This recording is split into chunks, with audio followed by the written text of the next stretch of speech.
In a draft that doesn't feature too many true first-round players, let's talk about what and who is on the table for the Cincinnati Bengals in the first round of this NFL draft.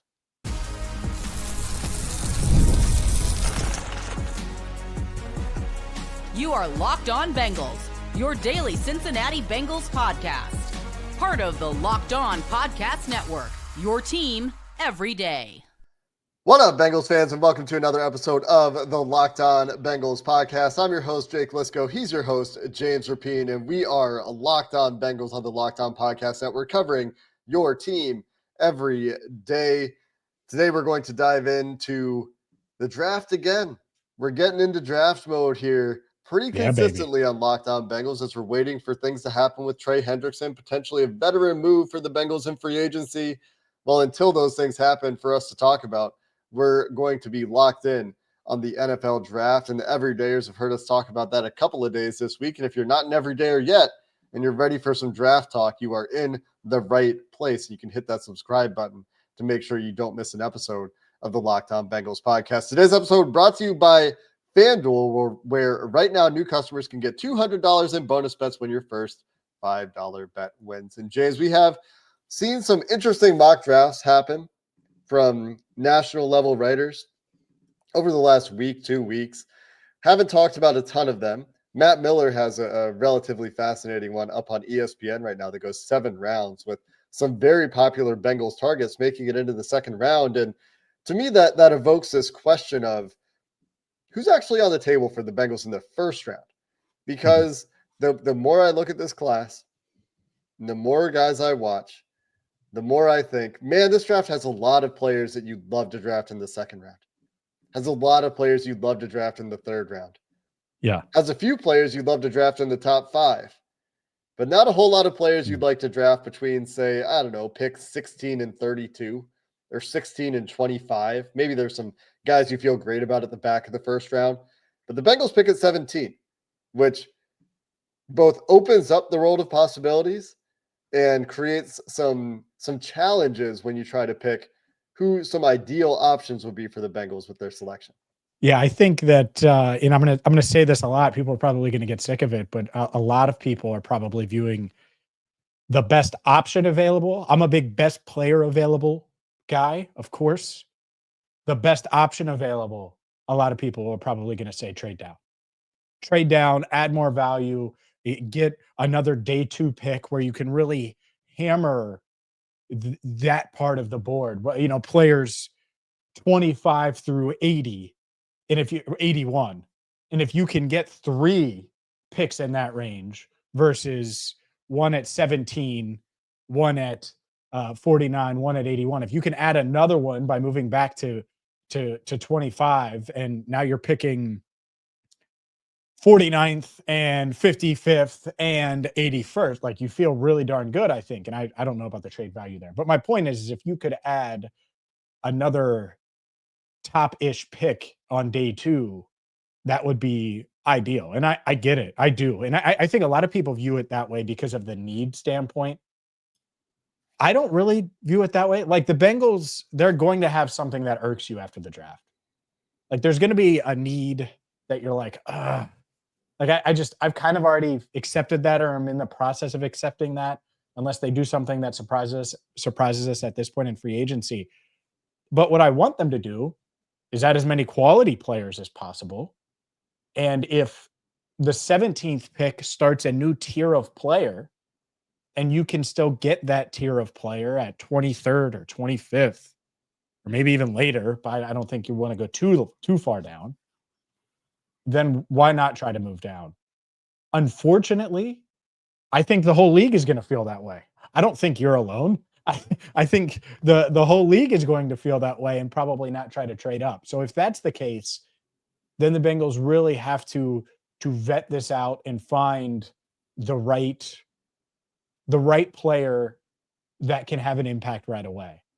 And that's why I'm totally fine with not ignoring the trenches at 17, but not forcing trenches at 17. If they are stuck there, we'll take the best player available. And there's a decent chance that it's a corner or a safety or a linebacker or maybe a tight end. I think it's pretty unlikely that it's just going to, and maybe it does, but it's just going to fall into their lap where this high end player that's 7th on their board is suddenly there at 17. Hopefully, but it's pretty unlikely. I'd be really curious to hear how many 1A players the Bengals have this year.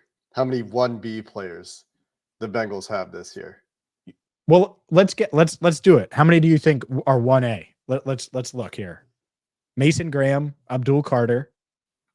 Yeah, I think about 7. I think about 7 is the number I came to. We can name the names. So I don't think either of the quarterbacks, they will be picked there. Maybe Cam Ward for some will be, but let's ignore the quarterback. So Abdul Carter, Travis Hunter, Mason Graham. And then I think some people might put Tet McMillan there. He doesn't like to go by Tet. I should learn how to pronounce his name. But McMillan from Arizona might be there for some people. I don't think he's quite there for me. Yeah, if you're the Bengals, you want him to be there for whatever. He will be for somebody, I think. I agree with you. I don't think he's in that tier. Ashton Genty, that's 4. No brainer. I think Will Campbell is 5, and maybe not for some teams, but I think he would be. I think he should be.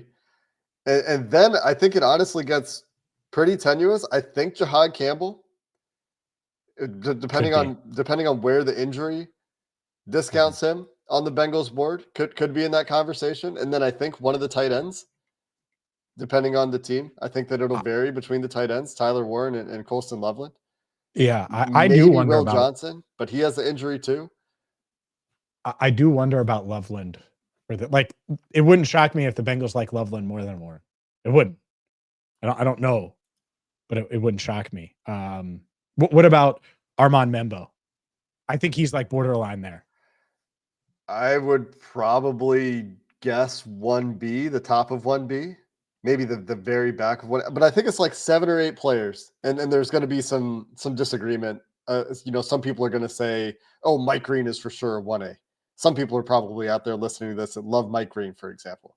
But I don't think that he's that blue. Like, think about the players we just named: Travis Hunter, Abdul Carter, Ashton Genty, that level of player. Like, I don't think they're in the same bucket. Yeah, I would be stunned. We can have a little bit of the Mike Green, James Pierce. Like, I don't think the Bengals are going to look at those guys and be like, yeah, that'll play down in, down out in the North. That doesn't mean they won't take Mike Green. Like, I'm not saying that, but I do think that there will be some concern, especially with Pierce more than Green. But Green is the small school.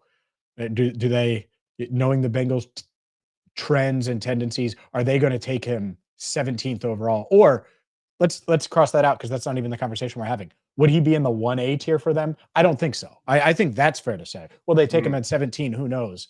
I don't think either of those guys, though, are 1A players on their board. I think the players that could potentially be in that 1A bucket, who could potentially be available to the Bengals at 17, are probably Jahad Campbell and Will Johnson. Yep. And honestly, the Will Johnson one is really dependent on that April workout. And totally. That's why I say that injury, for both of those guys, could really affect where the Bengals have them. Yeah. Because I know they think, man, that dude can play. Which means if they think it, the rest of the league thinks it. And it's going to be about the medicals. It's going to be about how that workout goes. He has a private workout at, I forget the date. It's early April. And if he nails that, then he's probably he might go top 10. I mean, that would not be shocking at all. For sure. He could. But when we think about the players that could cross over between 1A and 17, those two stand out to me the most. There's maybe an outside chance for Will Campbell. But I think that's I think it's an outside chance for all these guys. There's a lot of smoke connecting Jahad Campbell to the Falcons at 15. And the idea of the top corner, one of the top tackle guard prospects and Will Campbell being there could be tough. But last year we saw corners fall to the late first round. Very different draft last year. A ton of great offensive linemen in that draft class last year. I think more true first round players last year. But you never know what happens when we get to the first round of the NFL draft. No, you don't. I think the other one that I have a prayer circle for that won't happen because he's more likely to go top 5, probably top 10. but more likely to go top 5 than to fall to the Bengals at 17. Everyone knows it if you follow me on social is Ashton Genty. But we'll put that one to bed now, and we'll continue our conversation when it comes to the 17th pick. Who could be there coming up next? Today's show is brought to you by FanDuel. March Madness is here. The Sweet 16 is here. And whether you think that Duke is going to cut down the nets, or maybe your bracket is just completely busted, well, FanDuel is giving you the chance to get in on all of the action. Right now, new customers can get $200 in bonus bets when your first $5 bet wins. That's 200 extra bucks to use on everything from buzzer beaters to Cinderella stories, even who's cutting down the nets. Do you think it's going to be Duke? Do you think Houston's going to do it? Do you think it's going to be someone else? Regardless, FanDuel is the place to go. And it's easy and it's fast. The FanDuel app is so simple to use. When you win, you get paid instantly, no waiting around.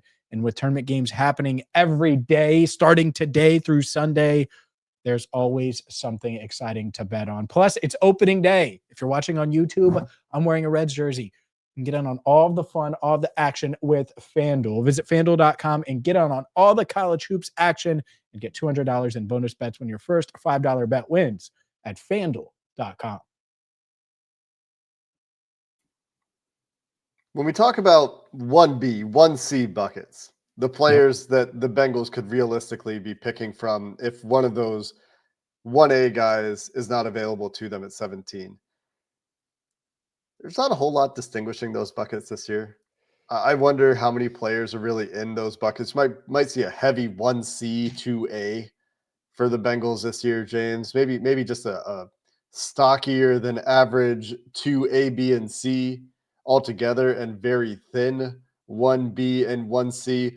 The players that are available in that next tier down, there's probably going to be about 20 players that are very close for many teams. And there will be tiebreakers and different needs and different preferences that will break those ties, different injury information and off-field information we don't know about that will break some of these ties.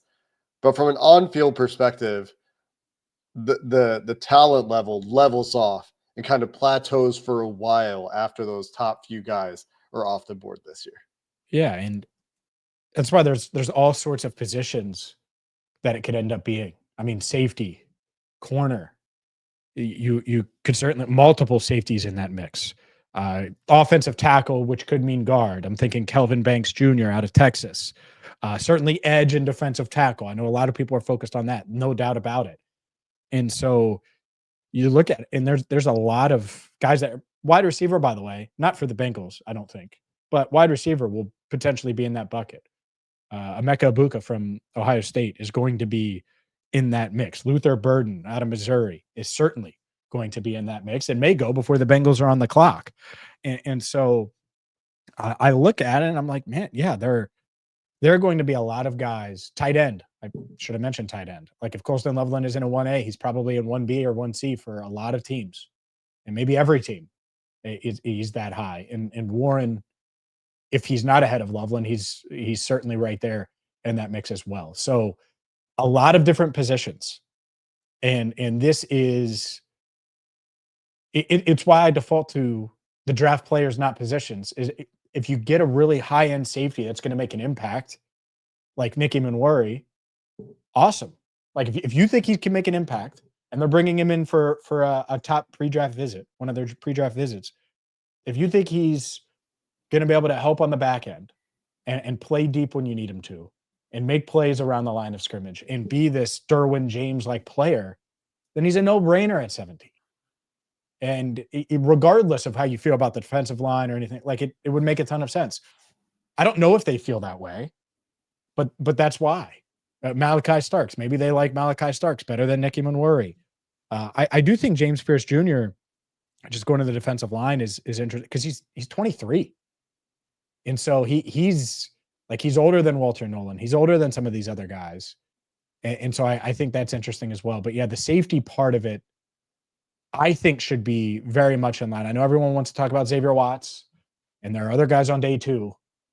But if they feel like one of these guys can come in and make an impact right away, that's what I'm looking for at 17, is an impact. And if that's at defensive line, great. That's at guard, great. But if it's somewhere else, I'm also down. It's one of those things where you look at the options for the Bengals at 17, and I want to focus on Nick Emmanwori here in just let's a do it. second, because that's who Matt Miller mocked to the Bengals in his most recent mock that somewhat inspired this conversation. It was very interesting. The second round pick in particular is very interesting. Oh, But baby, it is. you think about some of the top options for the Bengals in this draft, and it's just flaw after flaw after flaw. Honestly, you got Walter Nolen, who I think needs to get stronger to play at a consistent level in the NFL. He's a young player. He has room to get better. His flashes are great, but the consistency and the ability to disrupt consistently, I think he needs to get stronger. You got Harmon from Oregon, really disruptive defensive tackle out there, but has a massive tackling red flag. Yep. You got Malaki Starks from Georgia, who tested poorly but has great GPS numbers, and teams love him. James Pierce Jr. Didn't really face any NFL caliber competition, and the production came in spurts. And while he's a great speed rusher, you worry about the size. You worry about his pass rush arsenal winning besides just with speed. Kenneth Grant, an option people have talked about for the Bengals. Are you taking a nose tackle? Nick Emmanwori, is he a linebacker in the NFL? He's big for a safety. We'll talk about him and worry more in a second. Colston Loveland, we've talked about his name a few times. Is he a wide receiver or is he a tight end? Tyler Booker, a trench option that some people talk about, not testing the way you want to see a guard test to pick him in the first round. Josh Simmons, coming off that patellar tendon issue. There's just so many flags for so many of the players the Bengals could pick. But Nick Emmanwori is very interesting to circle back to that conversation. And here's what Matt Miller wrote. He said, Emmanwori is a Derwin James clone in size, speed, and playmaking ability. He put on a show at the combine. He was actually faster than Derwin James. He jumped better than Derwin James. He also produced on tape. He had 4 interceptions, 2 pick sixes. And he concluded, I like this line. Line him up at free or strong safety and let him spy Lamar Jackson twice a season, wrote Matt Miller. Yeah. By the way, they couldn't stop Lamar. They needed a stop with Lamar. And I think back to that Thursday night game in Baltimore where I think Lamar had a poor throw and he kind of laughed it off. It was like Steph Curry missing a free throw. And then it's a huge third down. And he just casually drops back and throws the touchdown. Like he was just in complete control against the Bengals defense. So if you could get a guy that can disrupt that a little bit, it would go a long way. Not bounce off of him when they have him dead to rights. Yes, tackle him in space just a little bit.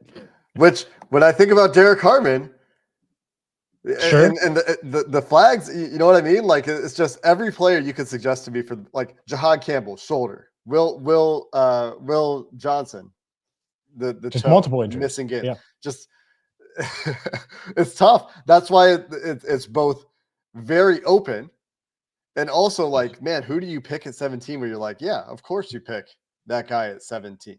There's just something with all of the options here where you feel great about any of these guys in the second round. And speaking of second round, let's talk about who Matt Miller had drafted to the Bengals in the second round of this mock.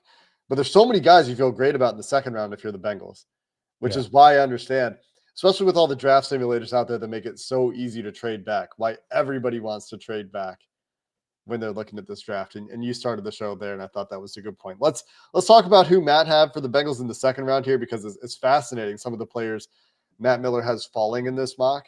We'll do that to finish the show coming up next.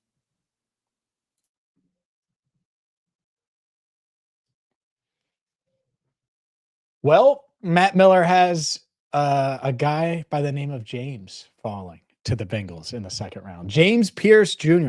I got to be honest, Jake. When I saw that, I was like, "Oh, I'm in."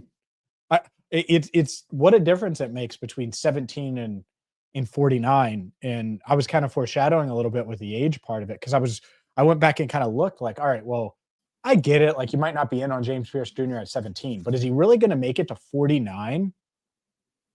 Maybe. Like I think it's unlikely, but I don't think it's impossible that he drops that far. And I think the age could be a part of it. The other part of it, and the reason why I don't think the Bengals will take him at 17 they're going to look and they're going to say, is that guy going to really hold up in the AFC North?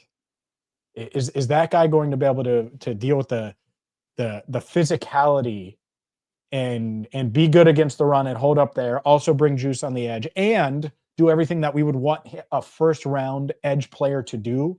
They're not going to take a first round edge just to take it. They gotta, if you're doing that, it's got to be a game changer. And so for him to fall to the second round, I do think it's interesting. There were a few other guys that fell in Matt Miller's mock. Mm-hmm. Walter Nolen fell to 43.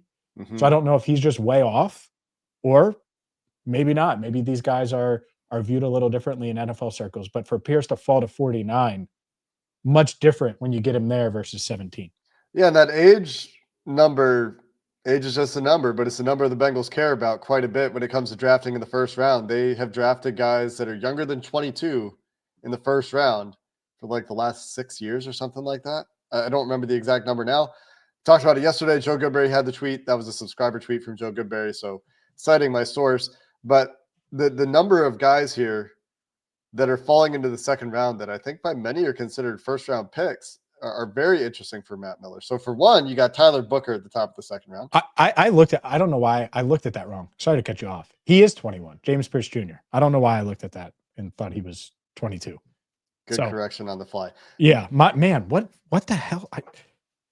This is what I get when I look at it wrong. He's 21, but still fell, which means the Bengals would be even more in if he's there at 40. So the thing with Pierce that could cause him to fall is there's all this smoke about off-field or football character questions, and we're not going to know those answers. We just know that they're being discussed. Is it character assassination from some scout who wants to try to push James Pierce down in the draft by trying to get it out there? I don't know. Maybe. Or is there real smoke there?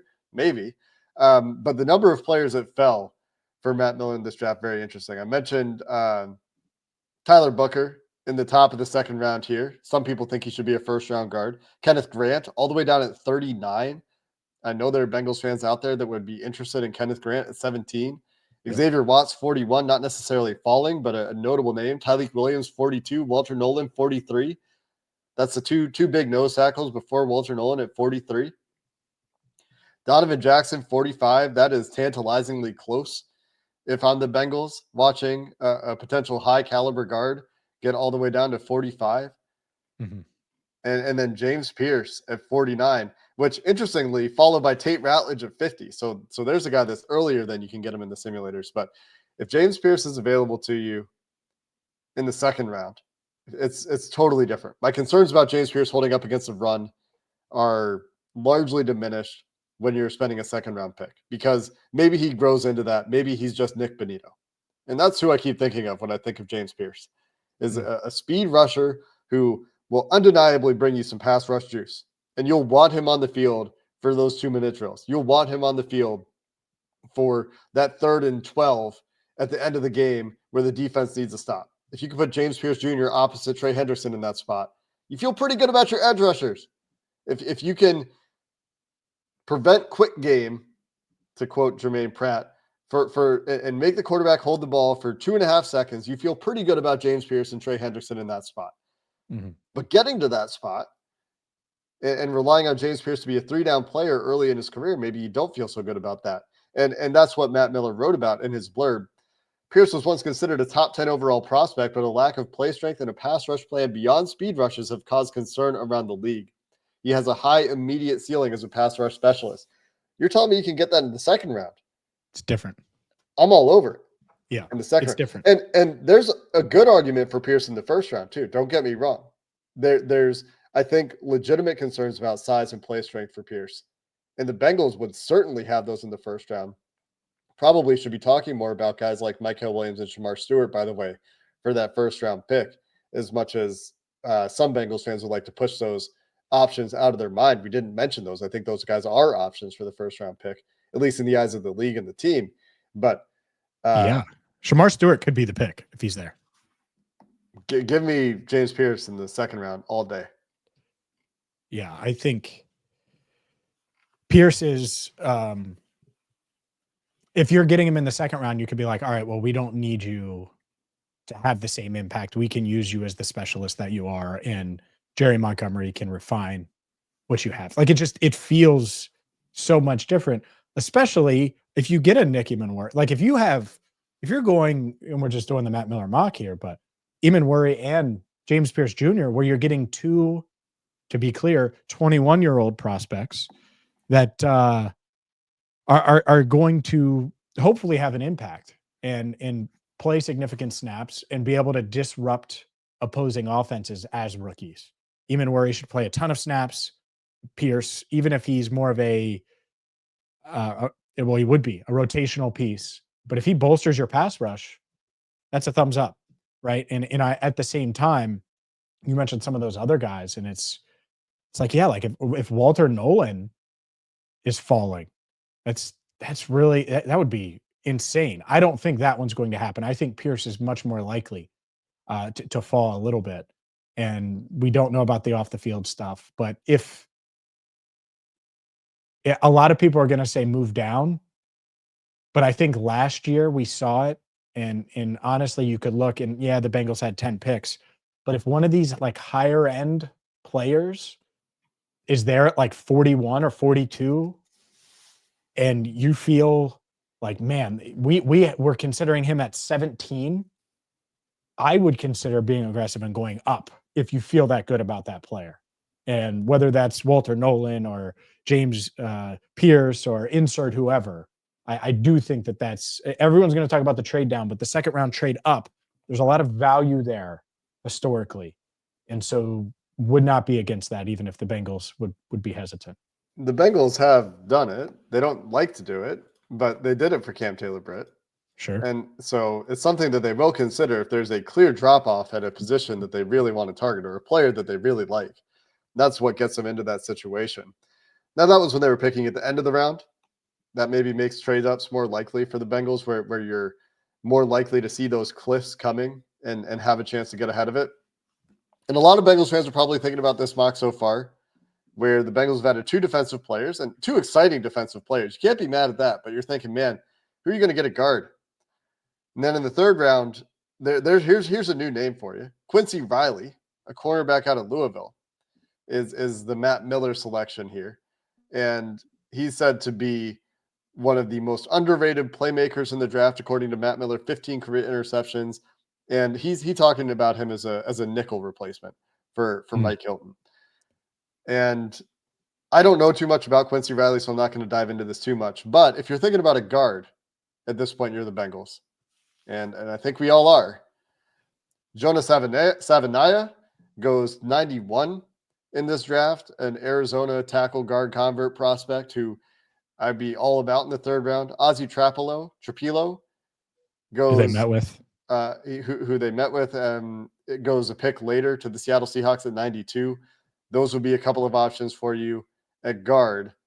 Give me Ozzie. The third round there.